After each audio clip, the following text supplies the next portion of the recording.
Hello and welcome to another video. Today we are installing VS Code in Arch Linux. It's very simple to install VS Code in Arch Linux. The first thing that you have to do is update, and the reason I'm telling this is because I actually tried it on an older system.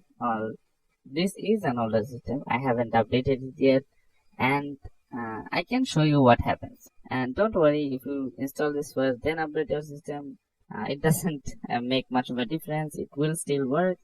So let me just show you what happens if we do not update our system and try to do this. The first we'll do is, as always, update our repositories so everything works, or we can catch some things. So then we'll just give our password, and there you go, our system is updated. Oh no, our repositories is updated. Then we'll just type sudo -s, and then we can do code, and that's it. That's basically it.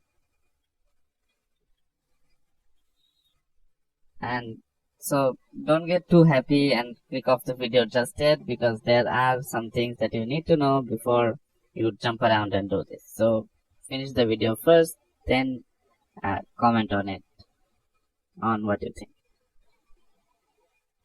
So let's give it a moment. It's fairly fast, and I don't know why Arc really makes my internet fast. I'm really thinking of switching to Arc. Well, anyway, everything is ready, and well, now let me just clear this up. And if we type code, as you can see, it gets highlighted, which means that it is in fact detecting that code is installed. And I can show you. If we click here and scroll a bit, you can see it says code OS. Well, it is code, like this is Visual Studio Code, so don't worry about it.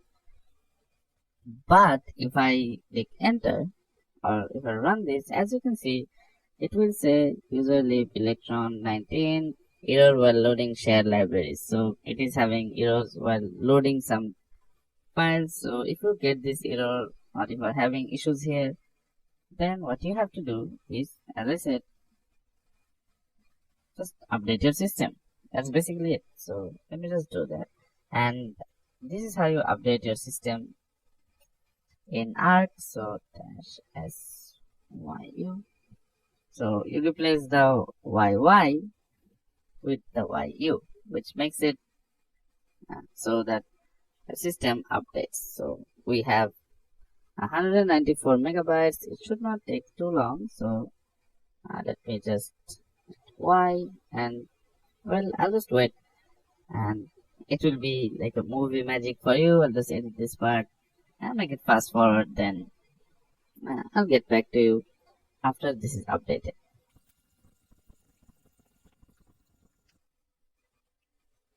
And there we go. Now our system is updated. Now you do hear that you do not need to restart Linux every time you like do anything or update, but yeah, I like to reboot because it's kind of like a best practice.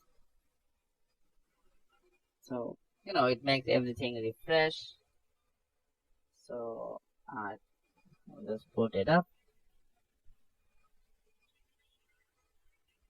And rebooting does not take that much long, so it's better to just reboot after you update your system. It makes things clear, it cleans everything up. So after we have updated after we have updated our system, you can click here also, but well, we are Linux users. So let me just clear this. Then if I type code now, you'll see this runs just fine. So that's basically it. That's how you install code in Arch Linux. And there are other methods you can use. So if this method does not work for you for some reason, and you're having really real issues, then let me know, and I will try to make a video on those other methods that you can use for this. So if you just simple set it up,